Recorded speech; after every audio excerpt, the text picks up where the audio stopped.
Notendren'i Omaly alady tetsy Anatirova ny fankalazana ny taom-baovao Malagasy sy fidiovana tamin'ity taona ity. Nanamarika ny lanonana izay nokarakaraina teo anatrehan'ireo olo-manakaja nentim-paharazana ny fandretana ny afo tsy maty. Ny fanindran-dalana tamin'izay ny fankalazana tetsy Mahamasina, narahin'ny lanonana sy ny rindran-kira Malagasy teo ihany koa ny korana Marsa mihafa izay andravahana ny tsy mandrimandry sy hitsenana ny faraka ambin'ny folo ny volana Marsa izay ivo ny fankalazana izay taom-baovao Malagasy fidiovana izay.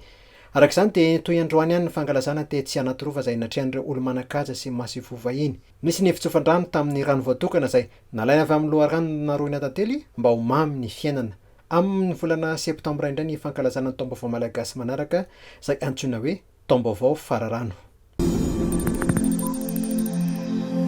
Efa ingadona teny vato androany alatsinainy Antsaly Rajoelina Miss Madagascar 2024 rehefa avy nandray anjara tamin'ny fifananana Miss Monde tany Inde tany. Ny sabotsy teo no natao famarana ity fifananana amam-bika amatsara tarehy ity. Tafiditra tamin'ireo 70 tamin'ny fifananana ny solontenantsika Malagasy.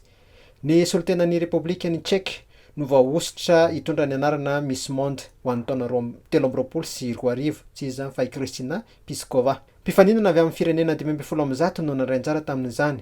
I Antsaly Rajoelina zany no Malagasy faharoa tafiakatra amin'ny dingana famarana tamin'ity fifanana ity taorinan'ny Mialy Rajoelina izay Miss Madagascar taona 2020. Nahazo fankasitrahana manokana avy amin'ny tahirin'ny firenena mikambana ho an'ny mponina ny Fond des Nations Unies pour la population i Mialy Rajoelina. Notendren'izy ireo tompon-dakan'ny ady amin'ny herisetra izay mifototra amin'ny Malagasy sy ny mahavavy na championne de la lutte contre la violence basée sur le genre ny vadiny filoham-pirenena androany. Izany dia no niezaka izay voalaza fa nataony amin'ny fampanajana ny zon'ny vehivavy sy ny fanohizan'ny ady amin'ny herisetra izay mifototra amin'ny Malagasy sy ny mahavavy eto Madagasikara.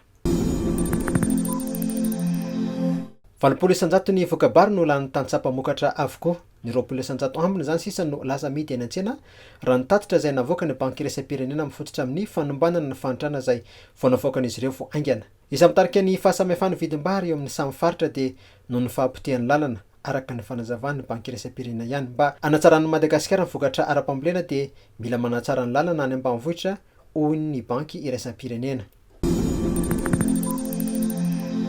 Tafiditra vonjy-maika eo amin'ny larana faha-enina i Madagasikara tamin'ny tolakandro teo amin'ny LALAO AFRIKANINA izay tosaina any Kirary ny vohidrikana amin'izao fotoana izao. Folo ny totaly ny medaly azon'i Madagasikara, 3 amin'ireo dia volamena, iray volafotsy ary 4 alimo. Ilay mpibata fonjam-by Erika Andriatsitoaina no nandrombaka ny medaly volamena 3 ny alahady teo. Egypta no larana voalohany izay manana medaly volamena miisa 4 ry zareo Maorisiana kosa no larana fahadimy eo alohantsika izay manana medaly volamena 3 ihany koa saingy miisa 3 ny azy ny medaly volafotsy ary alimo iray. Larana vonjy-maika ihany ireo fa iova arakaraka nisa medaly izay azontsika ny riva teo ohatra i Fihira Kotomaro dia voavy nandrombaka ny medaly volafotsy teo amin'ny lalao échec.